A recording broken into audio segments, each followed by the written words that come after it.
Today, you'll find a way on how you can generate over 5% of income every single year without taking any risk.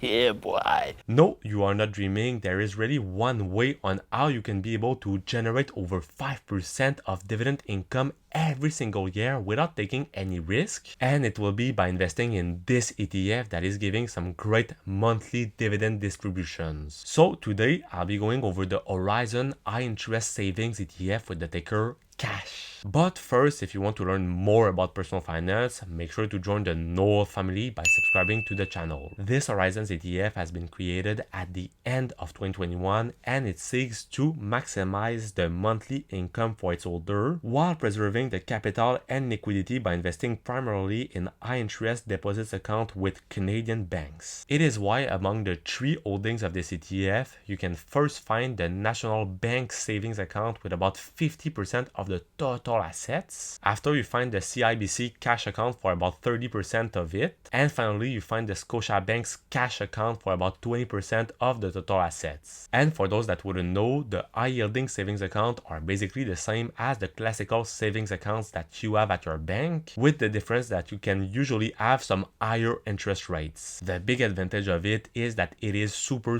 liquid, which means that you have access to it anytime except when the market obviously is closed. Because in fact, this type of ETF is just like if you were holding three different high interest savings accounts in those three banks that I've just mentioned. But since it is on the stock market, as any other kind of ETFs, you need to sell this ETF to make your profit and to be able to have your money back. And so you need to make sure that you are doing this transaction when the market is obviously open throughout the week. However, the big problem with this type of ETF is that the interest rate can change at any time, which will obviously impact your dividend payments at the end of the month. Indeed, the interest rate that you'll receive from this ETF will always depend on what is the fluctuation of the interest rates that is fixed by the central banks. It means that right now, while the interest rates are currently pretty high, it means that you'll receive obviously a lot of dividend payments. But once they'll decide to lower the interest rates, it will obviously have a pretty bad impact on your total dividend payments that you will receive. Right now, while I'm making this video in November 2023, you could expect to receive about 5.40% of dividend from this ETF. But you can notice that over the last couple of months and years, this dividend has been massively increasing because of the interest rates increase. And what is interesting about the price fluctuations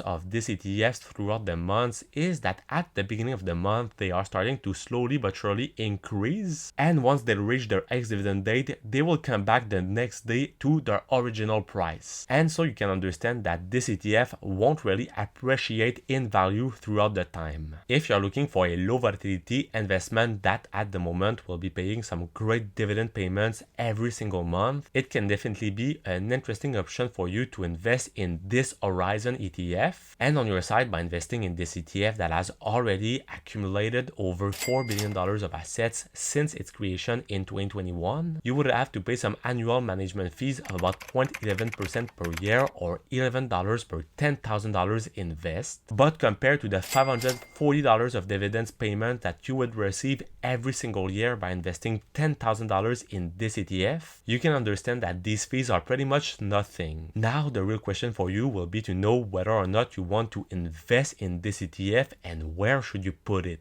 First, it is important to understand that this type of ETF is available in all kinds of accounts, from non-registered account to all your types of registered accounts. It means that as a Canadian, you could either decide to invest it in your TFSA, in your RRSP, or in your non-registered account. But by comparing the total return of this type of ETF compared to the average market represented by the S&P 500 historically, well, we can see that even if it is giving some great dividends of about 5.40% at the moment, it is pretty much nothing compared to the average S&P 500 return that is about 10% on average per year. So just by investing in the global stock market, you could receive about 2 times the return of this type of ETF. Obviously, it comes with more volatility and more risk, but if you're young and if you have a long-term horizon, it might be a better option for you to invest in the market. It is why I would never recommend to anyone to only invest in cash ETF if your objective on the long term is to have some great capital appreciation, especially when we know that the interest rates are pretty high, but obviously they will slow down in the future. Personally, my way to invest in this type of ETF is to keep some liquidity ready to be invested, for example, in real estate in the near future, but also as an emergency fund that I will keep if any kinds of emergencies will come in the near future. And you can understand that for me personally, it isn't a tool that I use to grow my capital as much as possible on the long term, but more as a way to preserve the capital that I have if I have any needs for it.